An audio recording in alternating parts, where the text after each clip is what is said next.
ሰላም እንደምን ቆያችሁ? መታመሜን ሰምታችሁ በጣም ብዙ ሰዎች እየተጨነቃችሁ ነው።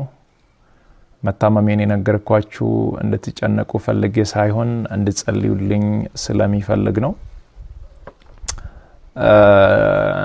በርግጥ አዲስ ሚዲያ ኔትወርክ ጋር በነበረን ኢንተርቪው ቆይታ ጋዜጠኛው በድንገት ጠይቀኝ መታመሜን ነግራችኋለሁ። አሁንም ቢሆን ሁላችሁም በየእምነታችሁ እንድትጸልዩልኝ እፈልጋለሁ። ህመሙ የጀመረው አሁን አይደለም፣ ተላምደናል።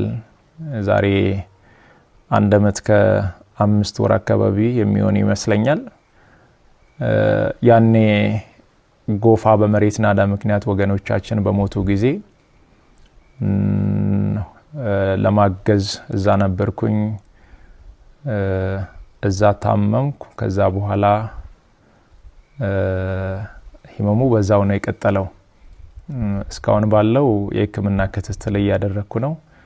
ቀጣይ ያለው የህክምና ሁኔታ በቅርቡ ከሀገር ውጪ ሄጄ በቂ ህክምና አደርጋለሁ። ህክምና ብቻ ሳይሆን በዚህ ሰዓት ለኔ የሚያስፈልገው ኢትዮጵያ እናቶች፣ ኢትዮጵያ አባቶች፣ ወጣቶች ሁላችሁም በየእምነታችሁ እንድትጸልዩልኝ እፈልጋለሁ። እኔ ወደ ህክምናው እስከሚሄድ ድረስ የታመሙ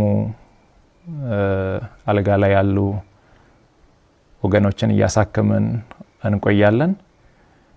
በመጨረሻም አንድ ማለት የሚፈልገው በዚህ ሰዓት ለኔ የሚያስፈልገኝ አንድ ነገር ብቻ ነው። አሁን ከሚነግራችሁ ነገር ውጪ ለኔ ምንም ነገር አያስፈልገኝም።